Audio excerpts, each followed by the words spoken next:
Welcome to the Neophyte in the Woods podcast with Andrew McDowell.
Hey everyone, and welcome to another episode of Neophyte in the Woods. I'm your host, Andrew McDowell.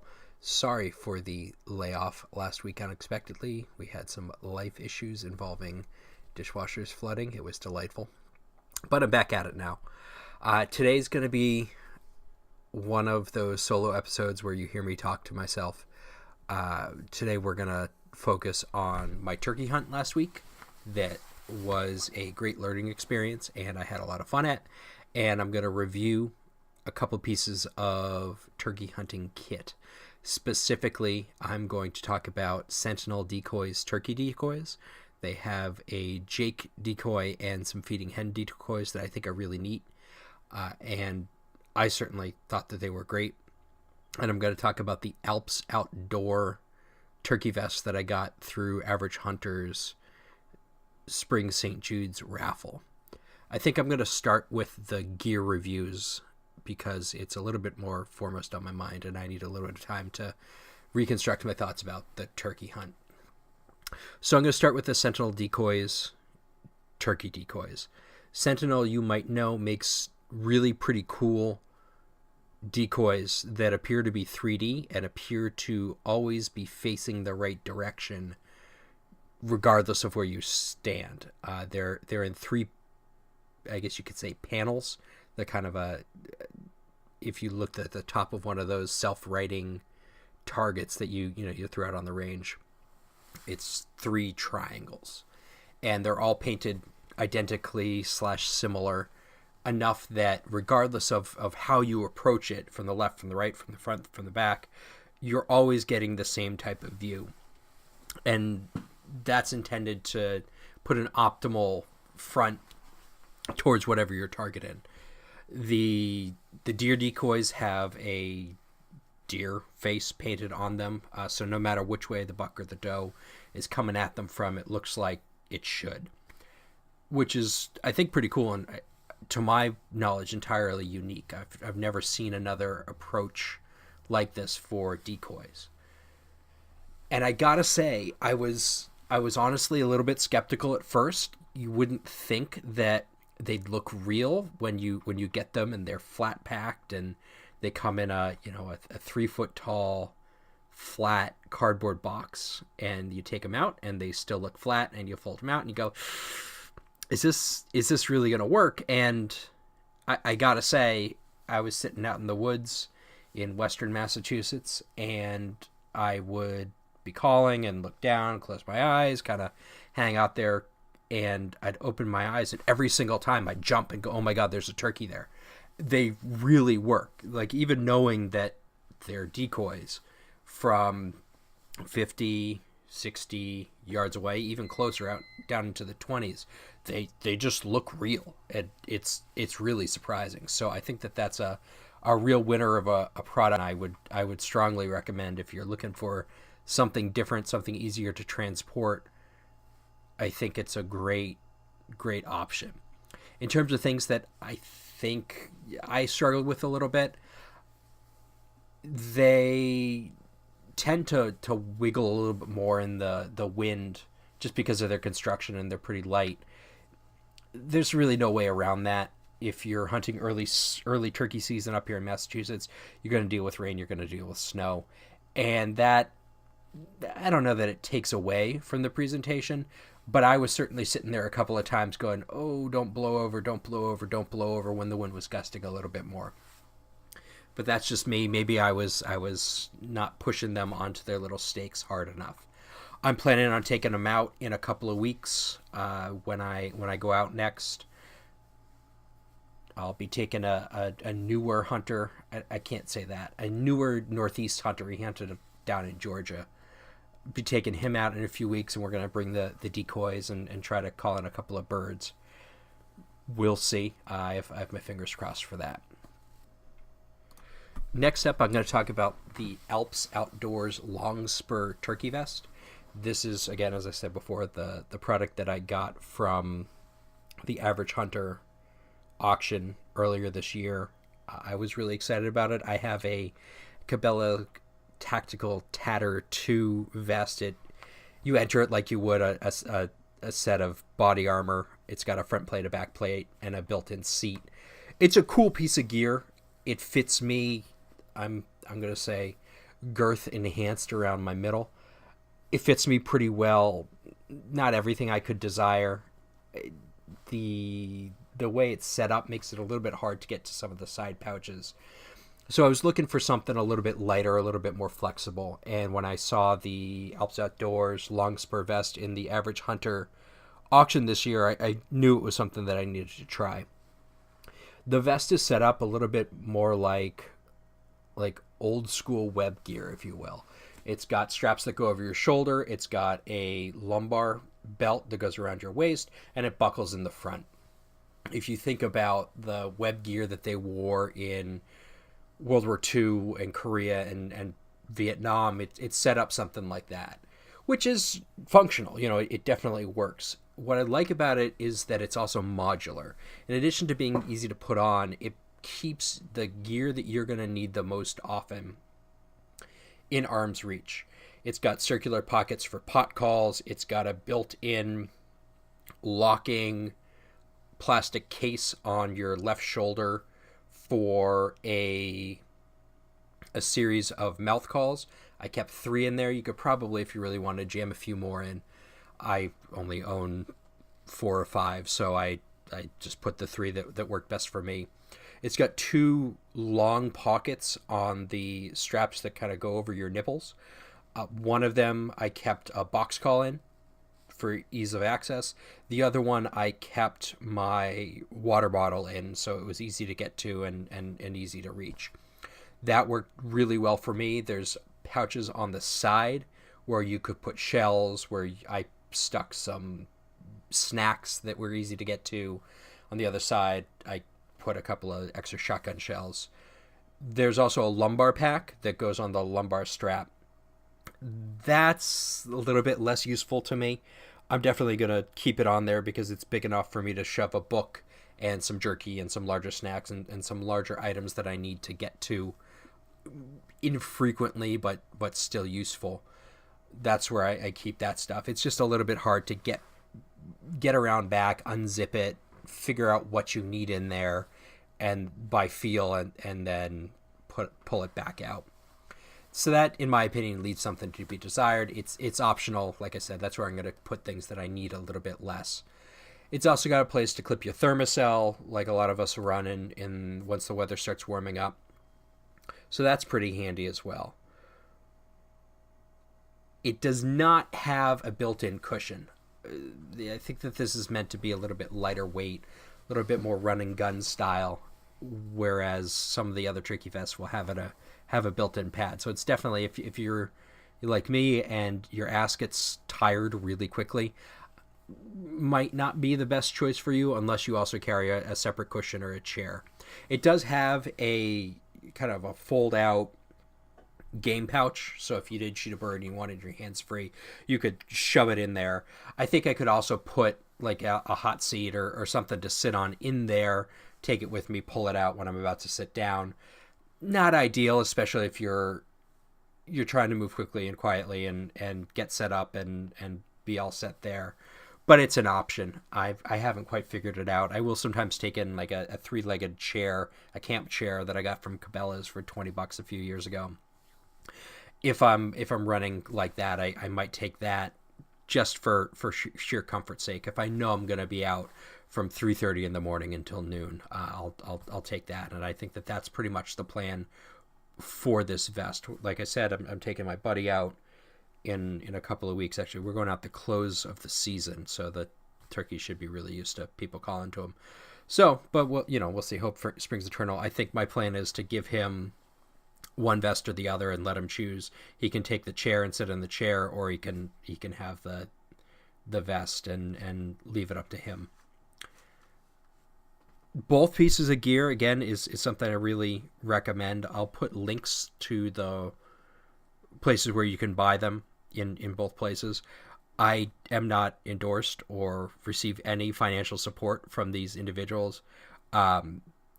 Steven, who makes the Sentinel decoys, sent me one of the decoys for free just to kind of round out the kit. But other than that, I don't have any financial stake in there. So with that disclosure in mind, I do endorse both of these projects. I think they're great. If you're looking for something different, I would strongly suggest giving them a look. With talking about the gear out of the way, we can talk about my season opener turkey hunt. I went out to Western Massachusetts, Pittsfield, to meet up with a guy who I got friendly with on Twitter, Larry. Larry, if you're listening, what's up? Hope you had more luck. We met up on the Sunday night before the hunt, so the season opens the last Monday in April up here. So let's see, that is April 30th this year. So we met up on the 29th. It's about a 2.5 hour drive from my front door to the hotel I was staying in. I got there around 3, had a little bit of time to unpack, bring the gun inside, unpack my car, check in, do all that stuff. We then met up at my room. Larry and I chit-chatted for a little bit, and then we headed out to go try to roost some birds. The weather definitely did not cooperate with us by any stretch of the imagination. The weather was decidedly unseasonable for my expectations for Massachusetts. In late April, you expect it to be in the 60s and 70s. The day we went out trying to roost birds, it didn't get out of the 40s, and then Monday, the opener, we were forecast for and received rain and snow and wind and more rain.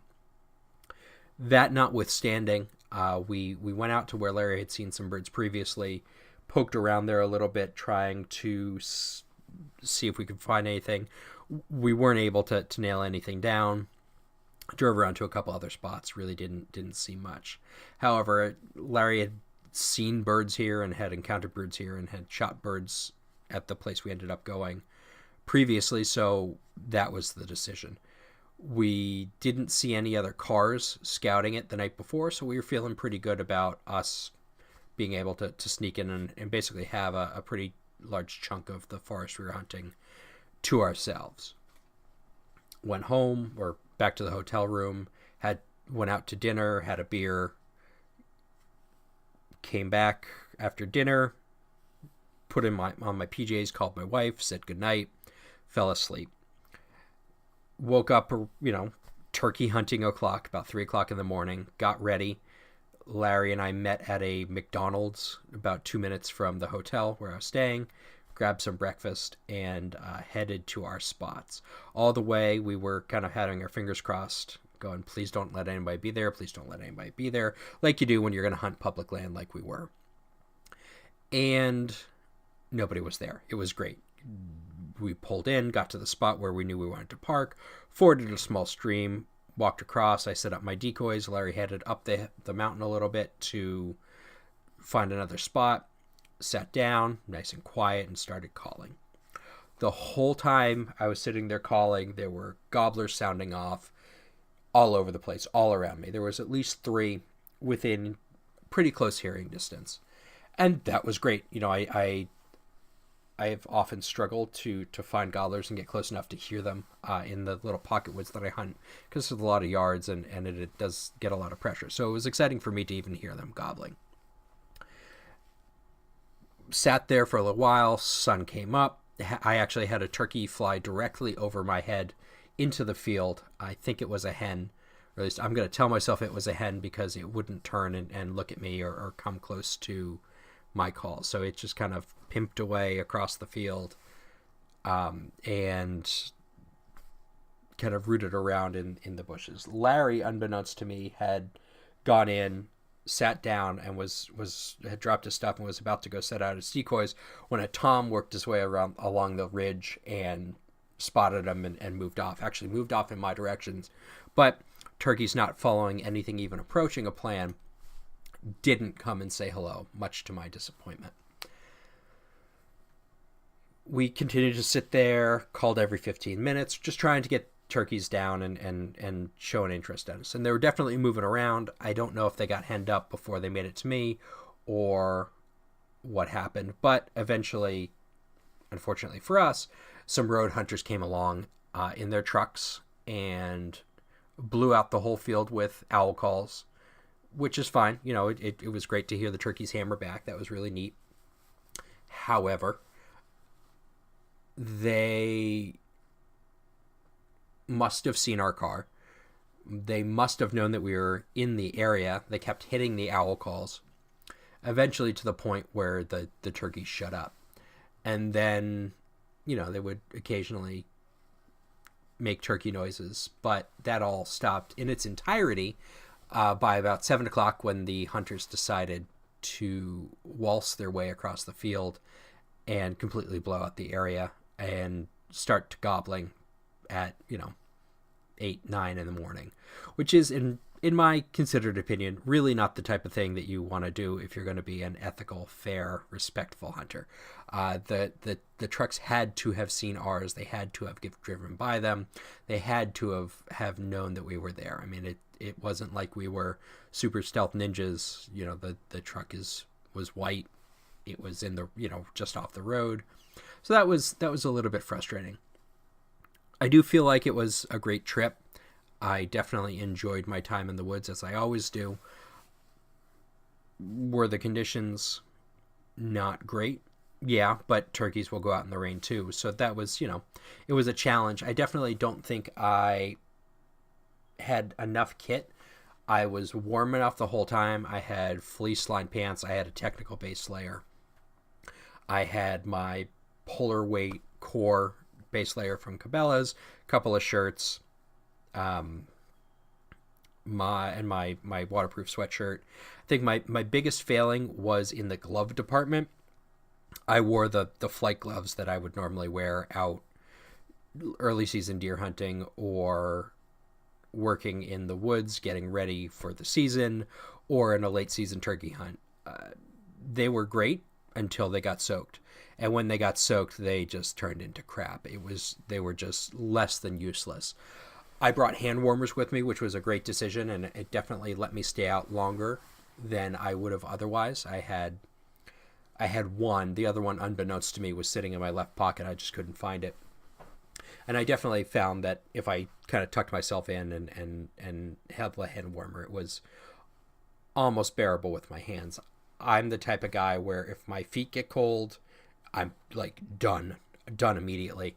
If my hands get cold, I can suffer, but once they start turning white and getting a little bit pruny, I start to get a little bit paranoid about hypothermia and losing feeling in my hand, and making a mistake with a 12 gauge shotgun loaded with turkey loads is really not the type of thing you want to be fumbling around with. So, we ended up packing it in right around 10:30, 11. And I headed back to the flatlands, and Larry headed back to his neck of the woods. So all in all, I think it was a good opener. I had, like I said, I had fun. I thought it was a great learning experience. I have a lot more confidence in my mouth calls than I did before. Larry's a kind of a great coach and really gave me some great advice on how to proceed there. Definitely want to look into an aluminum style pot call, just because they're good all weather things. I have a a glass pot call from Beaver Creek, and they're great. But if they get wet, obviously they don't work so good. So I definitely wanna try that. That's maybe a next year purchase.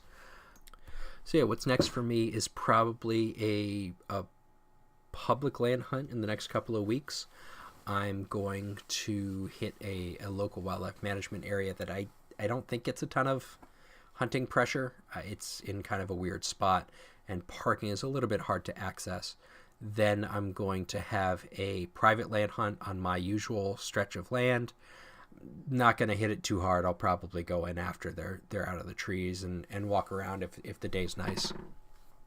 And then for the close on the 26th of the month of May, I'll be going out with my buddy Adam. He's the guy I referenced before, trying to get him into something interesting. If not, we will stop when we stop, and then we'll go shoot guns at the club. So that's the plan for the month of May. Probably 2 more hunts, maybe if I'm really lucky, 3 more hunts. The club at which I hunt hosts a fishing derby hosted by the local police, and I always get a little bit chary of being out in the woods shooting guns at turkeys when there's law enforcement around who might misinterpret what's going on. So I think that weekend I'll be on public land. So that's it for this week. Kind of a quick and dirty show. Coming up, we have some interviews that I have planned. We'll start to talk a little bit more about fishing as the weather is heating up, and as I'm recording this, the bass are spawning and the trout are leaping, and we will talk to you then. Thanks a lot for listening, and be well. Hey everyone, it's Andrew again. I just wanted to follow up with a couple of quick things. I'm going to call them the administrative matters. We are still on Patreon. We would love to have you support us. It does defray the cost of hosting and buying microphones so we don't sound like crap. And we're trying to do some events where we'll travel and go to a podcast festival or something like that. So if you can give even $1, it goes a long way to helping us out. If you could also, when you have the time, go onto iTunes or your podcast aggregator of choice and give us a review, preferably a positive one. If there's something we can do better, you can email us, or, if you really want to, you can include it in the review. So any help there would be terrific. We are trying to climb those iTunes charts and get up there with the likes of Joe Rogan and Steve Rinella. So if you can help us do that, that would be great. Finally, it's right about a month until I shave my head for charity. I'm less than $100 away from my goal. If you could help me reach my goal, it would be great. I am matching the next $50 that gets contributed dollar for dollar. So if you donate $5, I'll donate $5, make the donation $10. If you donate $50, I'll donate $50, and we'll hit our goal, and everything would be great. So that's going to be linked to in the show notes as well. Thanks again for listening, and we'll talk to you soon.